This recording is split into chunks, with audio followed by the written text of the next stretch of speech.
మనం చూస్తున్న రఫరాలు ఆడిస్తానని ఇంకొక పక్క నేను చూస్తున్నాను కొన్ని దిక్కల్లో ఒక పోస్టర్ పెట్టి ఆ పోస్టర్ లో జన్మదినం జరుపుకోవచ్చు, మనసుల్లో ఉండి రావాలి, జరుపుకుంటే నాకేం అబ్జెక్షన్ లేదు. అదే సమయంలో ఫ్లెక్సీ దగ్గర నిషేధమైనటువంటి జంతు బలి చేసి ఆ జంతువును పైకి తీసి బ్లడ్ చల్లడం అంటే సమాజాన్ని భయభ్రాంతులు చేయాలనుకుంటున్నారు. ఆ రోజు కూడా మీరు పోలీసు వ్యవస్థ గుర్తుపెట్టుకోవాల్సింది, ఏదైతే వివేకానంద రెడ్డి గారిని చంపినప్పుడు బయట ప్రపంచాన్ని నమ్మించారు హార్ట్ అటాక్ అని, అందరం నమ్మాం.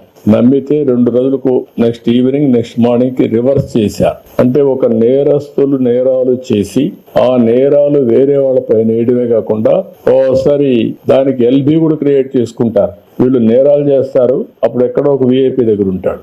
అంటే నేరం జరిగినప్పుడు వీటి మీద కేసు పెట్టలేకుండా చేసే తప్పుడు పనులు అవన్నీ వాళ్ళు ఎన్ని చేసినా మీరు ఒక్కటే గుర్తుపెట్టుకోవాలి, దొంగతనం చేసేవాడు గాని, నేరాలు చేసేవాడు గాని, ఘోరాలు చేసేవాడు గాని ఎవిడెన్స్ లేకుండా తప్పించుకోలేడు. వాడు మనకంటే ఇంటెలిజెంట్ అయితే వాడు కేసు తప్పించుకుంటాడు, వాడికంటే మనం ఇంటెలిజెంట్ అయితే అక్కడనే పట్టుకొని ఇనిషియల్ స్టేజ్ లోనే అరికట్టే పరిస్థితి వస్తుంది.